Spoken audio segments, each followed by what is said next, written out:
Hi, welcome to Live with Food. நம்ம இன்னைக்கு இட்லி உப்மா பார்க்க போறோம். இத தேங்காய் சட்னியோட சாப்பிடும்போது டேஸ்ட் நல்லா இருக்கும். இங்க நான் 4 இட்லி எடுத்து வச்சிருக்கேன்.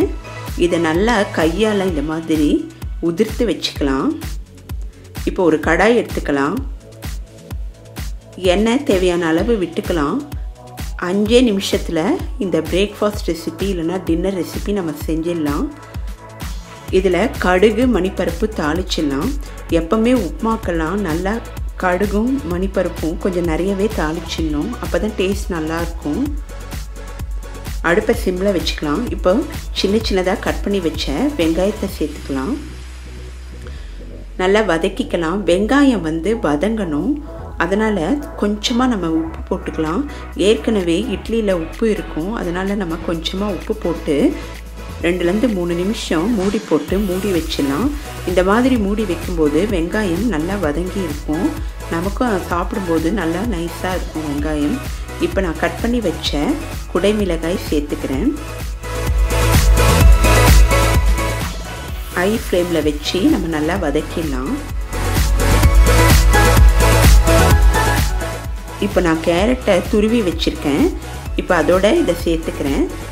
இது தவிர்த்து உங்களுக்கு வேறு ஏதாவது வெஜிடபிள் சேர்க்கணுன்னா கூட நீங்கள் நல்லா சேர்த்துக்கலாம். இப்போ நல்லா வதக்கி விட்டுக்கலாம்.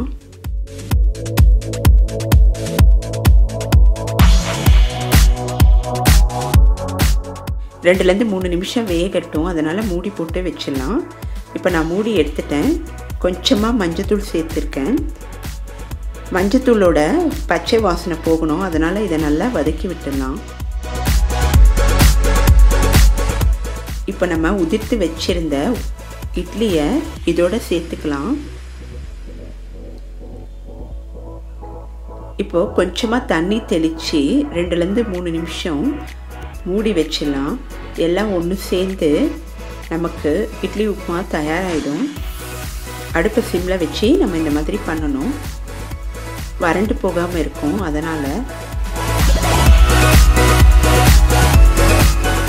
இப்போ தேங்காயும் பச்சை மிளகாயும் மிக்சியில்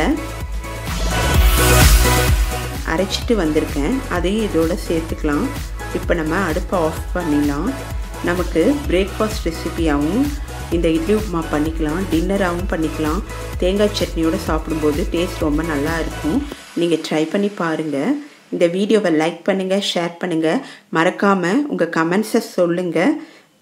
லிவ் வித் ஃபுட் சேனலை சப்ஸ்கிரைப் பண்ணுங்கள். நெக்ஸ்ட் வீடியோவில் மீட் பண்ணுறேன். பாய்.